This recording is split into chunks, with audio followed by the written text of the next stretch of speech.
everyone. It's Glenn from Mudflood Australia. Just a quick video. I haven't done one for a while.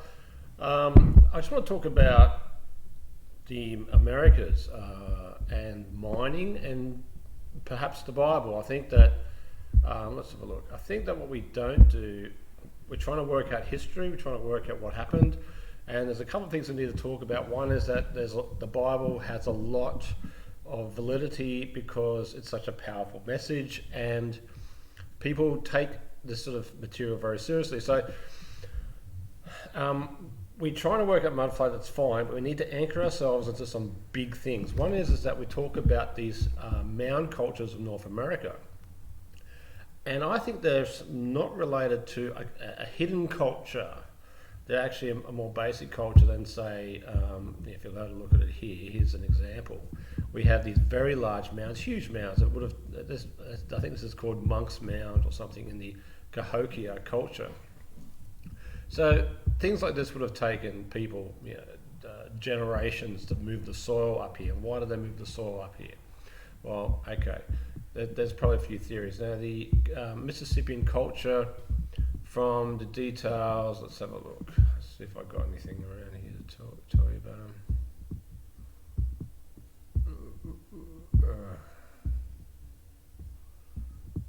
Okay, here we go.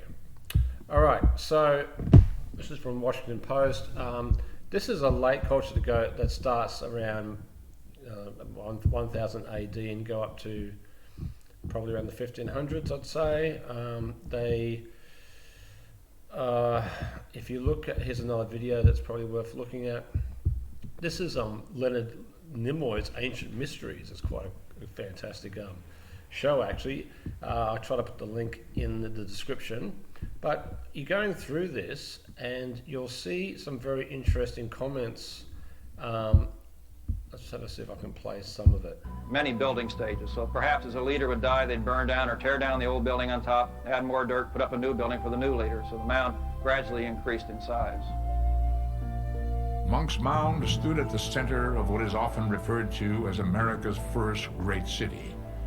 Archaeological data indicates that the site came into existence around 800 AD and flourished for around 500 years. 500 years. Monk's Mound was one of the first examples of what was categorized as the Mississippian culture.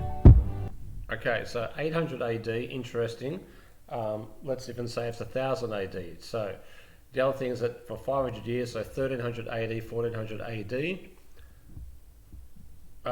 started to decline, and then the Europeans arrived. Okay, so another interesting thing I wanted to show you about this culture. Here we go. Games using puck-like objects called chunky stones found at this and many other. Let's go back a bit. Cahokia probably in reality never controlled any areas more than about 50 miles from the site of Cahokia. It did not seem to be involved in that kind of conquest.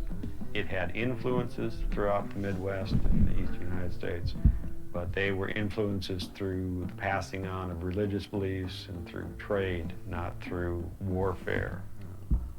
It was not a conquest state, it was simply a very large, very successful group of farmers who Okay, so you've got a hierarchical culture. There's references later on to the good old elites versus the commoners. There's mounds, there's priests. Okay, so there's a hierarchy, and we know all hierarchical cultures end up with warfare and conquering and dominating and hegemony. Not the case here. So everyone's going to say, oh yeah, Tartaria, it's all great, peaceful. Oh yeah, no. So these people, there's even a reference, if you go back even earlier, it's quite fascinating how they approach the argument. Sorry, let me just go back to, interesting statement. They talk about primitive state of technology, some taking hundreds of years to build. From what we can tell, no one was forced. In fact, there were competitions among European groups to build cathedrals. I believe the Mississippian mound construction probably falls very much into that line. It was an honor to be involved in the construction of a sacred edifice that in fact made your group powerful. It was a symbol of that power. Cahokia had the largest earthwork. All right, so Angkor Wat had a Ra type. This is in Cambodia. Had the same thing. They had this. Everyone works for the sun god. He goes up. He lives on high. Everyone worships the king, and they create this cult. Right. This is like a cult. Let's go through a few things, and I think what I'm saying is that we're talking about a mining cult straight out of the Babylonian texts, but more recent. So let's just go for a few. So the Grand Canyon, for example, we all know that. This is probably a very ancient mining site that goes back to pre-Diluvian times, I'm guessing. You'll find its location. It's around about. Where is it? It's around about. Oh God. Anyway, I'm not sure. I think it's around here somewhere. Okay, so. All right. So yeah, so that's the Grand Canyon. I think could be an very old mining site, open cut mining. Interesting thing is that when you start looking at the river system, we have the Mississippi River, we have the Cahokia site, which is further up here somewhere, I think. These are the Great Lakes, which always seem to be full and seem to be very high altitude. You have the Great Dividing Range through here, and so you can think about America as being, there's the Eastern America, which is your Mississippian cultures, and the Western side, which we don't have a lot of information about. It seems to be very much destroyed. But the Grand Canyon is going to be sitting around here. If you just go, everyone knows in mudflood that Baja California was a big island and was larger than it is today. You do have to think about how that could be the case. I think it would be the case because you have lots of dams, you have lots of geological destruction. You've only got a small percentage of the area as forests, and of course back in the ancient times there would have been much forest. And forests, what they do is that it suspends a lot more water in the atmosphere. It obviously soaks up the water to create the forest in the first place, but also has to take most of it up into the atmosphere and increases the amount. You can look at that up and imagine if there was 6 or 7 times the amount of tree forest in the world or in America, what the actual sea level might actually drop.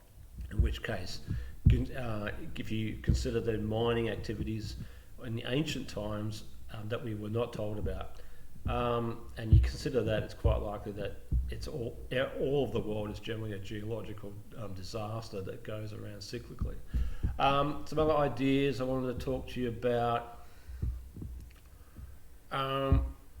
Things like the word Mississippi in eastern United States. There's all these words: Mississippi, Arkansas, Kansas. These seem to be Egyptian or Demotic language style, where you got Isis or Isis or Ka or Ba, and all these sort of typically Demotic language structures that you get from the Ra cult type culture. Even Angkor Wat, Ankh is in there, and you have very similar traits between these cultures as they tend to move around the world and then eventually dissipate or conceal themselves. So going back to what I think is just before I conclude, there's some interesting material about in the Bible about Egypt. Now, there's a lot of ideas that perhaps America is Egypt, and in fact Egypt is just a part or a showcase of the Americas. If people that study new chronology, they'll say, look, there's no evidence of the pyramids of Giza ever existing before 1400 AD, and I don't think there is any evidence that exists before 1400 AD. I don't think there's any maps, and that it's so fantastic that everyone would have mentioned it in the ancient records. There's nothing. There's nothing until about the 1400s, perhaps.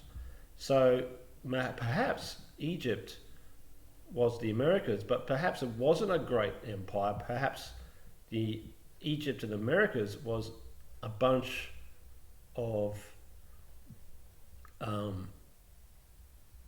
just a mining empire, and that's why they just disappeared. They evaporated. The mines were done. They were finished. They had done whatever they needed to do, and then they just moved on. In fact, so when you're looking at the Israelites having forced out of Egypt. Quite interesting. And they say that, no, we've done archaeological evidence of the workmen at modern day Egypt, and we've dug up their graves, and they were treated well, and they weren't slaves. And it's just nonsense. But that's because you're thinking that modern day Egypt is Egypt. In fact, that most maps, it doesn't really show much until very recently. So it's quite likely that to build some of this stuff that we're looking at, where, I mean, if you go for this video that I went through, there's people, I think it goes later on. Oh, here we go. It might be a slight. I'll play a bit.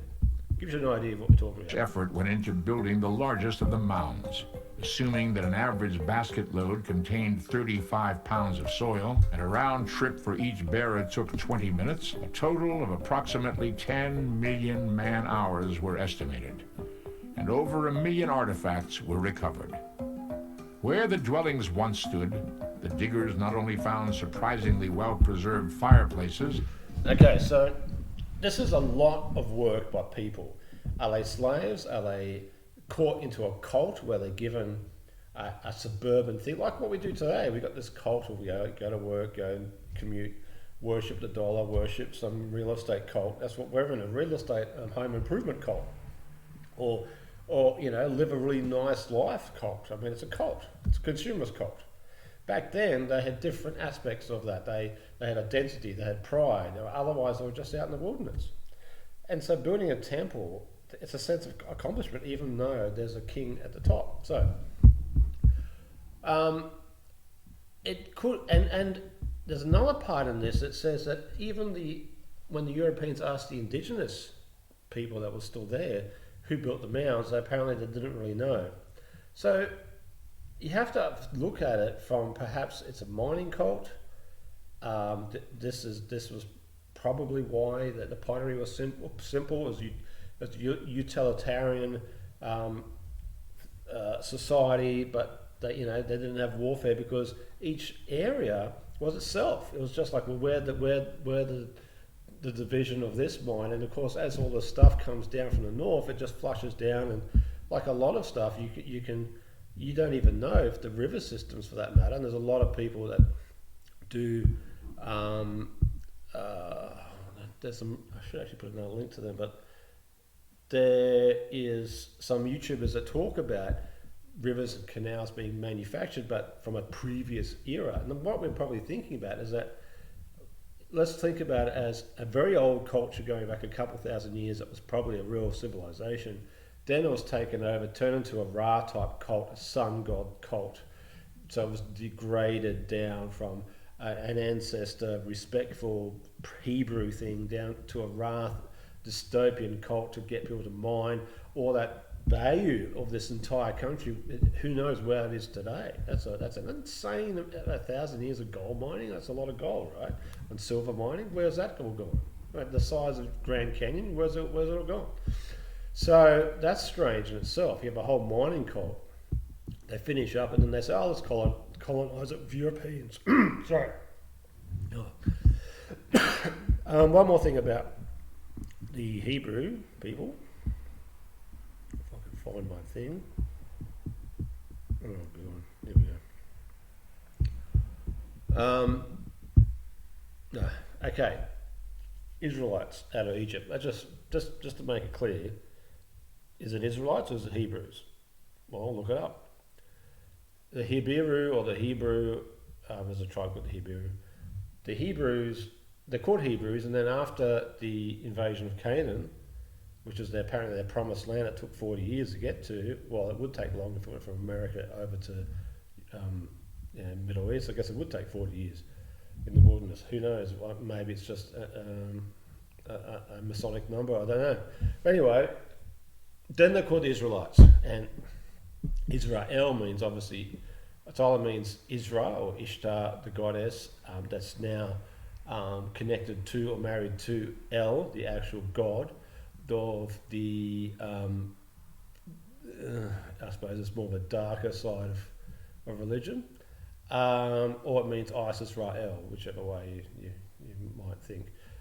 But the Hebrew people are fundamentally ancestral, patriarchal, family, genealogy, more about the Torah rather than any kind of aggressive or I'm not too sure. I think Israel could be a manipulation of history and the language. I'm not sure, but Hebrew would be the more authentic reference. So that's another thing to think about. Anyway, so mining cults, creating havoc, destroying trees, changing the landscape massively, and this is about the eastern United States. Most likely there's another topic about the western United States around California, where you are talking about a whole different culture. And remember that this was probably called the Barbary Coast going way back. There's a couple of Barbary coasts, this is one of them. So, and California, California, which means the goddess Kali, the black Madonna goddess of the Sibyls. I'm not sure exactly its history, but it's a ferocious goddess. And Fornia is it's kind of a play on words. It's Hebrew once again for fornicate. So it's you'll find a different etymology to California, but go remember, etymology is falsified. Every significant etymology is falsified. The word Mississippi probably is falsified. It says it has too many S's in it. Okay, that's one problem. So ISIS, S, all that. So anyway, have a think about it. Love your comments. Thanks.